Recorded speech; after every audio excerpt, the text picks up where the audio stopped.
नमस्कार बालमित्रांनो. साधना विद्यालय मराठी प्राथमिक ऑनलाईन शिक्षण वर्ग ध्यास आमचा गुणवत्ता. मी सौ उज्ज्वला भिलारे, इयत्ता चौथी, परिसर अभ्यास भाग 1. आज आपण समूह जीवनासाठी व्यवस्थापन या पाठाचा स्वाध्याय पाहणार आहोत. चला तर मग. प्रश्न पहिला, रिकाम्या जागी योग्य शब्द लिहा. 1. कोणतेही काम करण्यासाठी किमान टिंबटिंब आवश्यक असते. याचे उत्तर आहे कोणतेही काम करण्यासाठी किमान व्यवस्थापन आवश्यक असते. दुसरी रिकामी जागा आहे, काम करणाऱ्यांमध्ये टिंबटिंब राहावा याची खबरदारी घ्यावी लागते. उत्तर आहे काम करणाऱ्यांमध्ये ताळमेळ राहावा याची खबरदारी घ्यावी लागते. तिसरी रिकामी जागा आहे, स्थानिक शासन संस्थावर लोक त्यांचे टिंबटिंब निवडून देतात. उत्तर आहे स्थानिक शासन संस्थावर लोक त्यांचे प्रतिनिधी निवडून देतात. चौथी रिकामी जागा आहे, सामूहिक कामासाठी सविस्तर टिंबटिंब आवश्यक असतो. उत्तर आहे सामूहिक कामासाठी सविस्तर आराखडा आवश्यक असतो. पाचवी रिकामी जागा आहे, लोकांना दैनंदिन सेवा पुरवणे व त्यांच्या समस्या सोडवणे ही कामे टिंबटिंब शासन संस्था करते.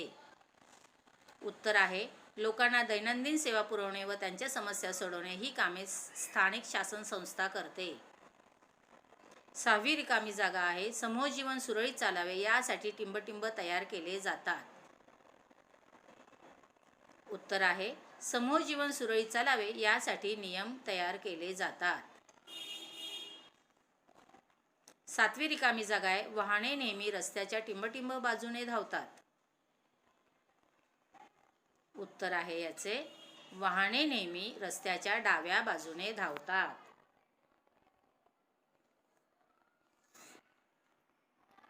प्रश्न 8वा आहे, विद्यार्थी विद्यार्थिनीच्या टिंबटिंब अधिक विकास करण्यासाठी शाळा व्यवस्थापन समिती प्रयत्न करते.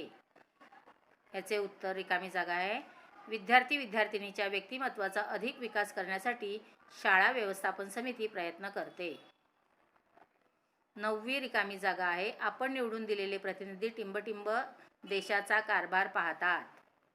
उत्तर आहे आपण निवडून दिलेले प्रतिनिधी संविधानानुसार देशाचा कारभार पाहतात. प्रश्न दुसरा, चूक की बरोबर ते लिहा. पहिलं विधान आहे, कोणत्याही कामाचे चांगले व्यवस्थापन असेल तर काम पूर्ण होण्यास गोंधळ होत नाही. कोणत्याही कामाचे चांगले व्यवस्थापन असेल तर काम पूर्ण होण्यास गोंधळ होत नाही हे विधान बरोबर आहे.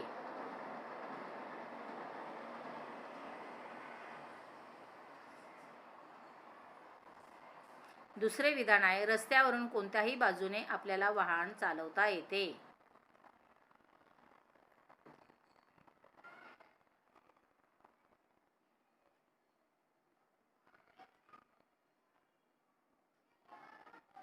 रस्त्यावरून कोणत्याही बाजूने आपल्याला वाहन चालवता येते हे विधान चूक आहे.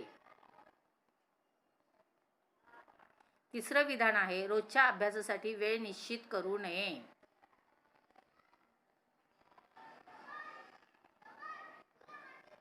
रोजच्या अभ्यासासाठी वेळ निश्चित करू नये हे विधान चूक आहे.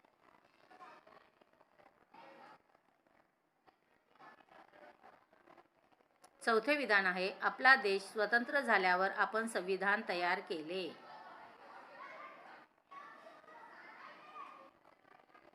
आपला देश स्वतंत्र झाल्यावर आपण संविधान तयार केले हे विधान बरोबर आहे.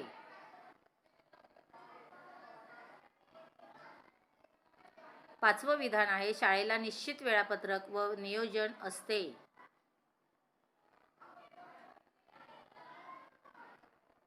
शाळेला निश्चित वेळापत्रक व नियोजन असते हे विधान बरोबर आहे. प्रश्न तिसरा, उत्तरे लिहा. त्यातील पहिला प्रश्न, व्यवस्थापनाची पहिली पायरी कोणती आहे? उत्तर आहे आपण काम कसे करणार व कधी करणार याचा आराखडा तयार करणे ही व्यवस्थापनाची पहिली पायरी आहे. प्रश्न दुसरा, नियम का तयार केले जातात? उत्तर आहे समाजात गोंधळ निर्माण होऊ नये आणि आपले समूह जीवन सुरळीत चालावे यासाठी नियम तयार केले जातात. प्रश्न तिसरा, पूर्वी नियम कशानुसार ठरत असत? उत्तर आहे पूर्वी नियम समाजातील चालीरीतीनुसार ठरत असत. प्रश्न चौथा, आजच्या काळात नियम कोण बनवते? उत्तर आहे आजच्या काळात नियम शासन बनवते.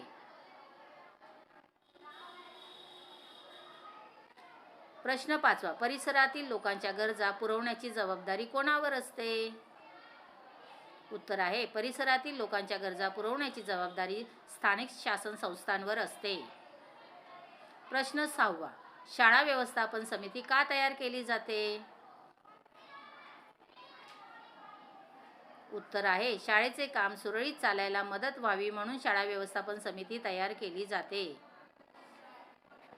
प्रश्न सातवा, तुमच्या भागात कोणती शासन संस्था काम करते? आमच्या भागात महानगरपालिका ही शासन संस्था काम करते.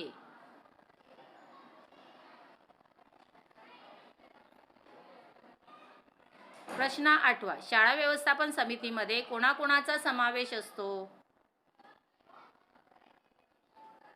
पालक, शिक्षक, विद्यार्थी प्रतिनिधी व स्थानिक पातळीवरील काही तज्ज्ञ यांचा समावेश असतो. प्रश्न नववा, नियमांमुळे आपल्याला कशाची खात्री मिळते? उत्तर आहे नियमांमुळे समाजातील प्रत्येकजण निश्चित केलेल्या पद्धतीनुसारच वागणार याची खात्री मिळते.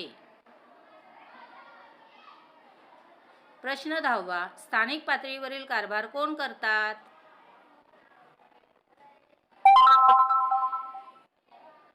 उत्तर आहे स्थानिक पातळीवरील कारभार स्थानिक शासन संस्था करतात.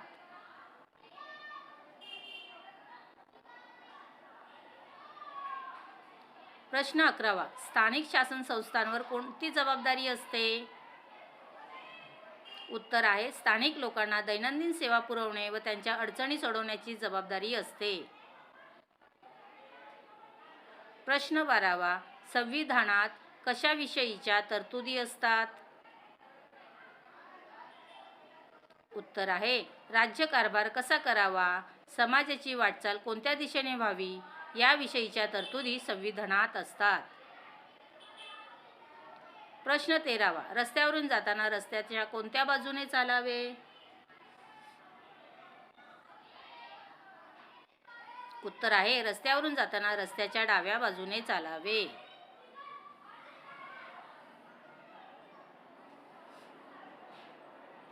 प्रश्न 14वा, स्थानिक शासन संस्थांची नावे सांगा.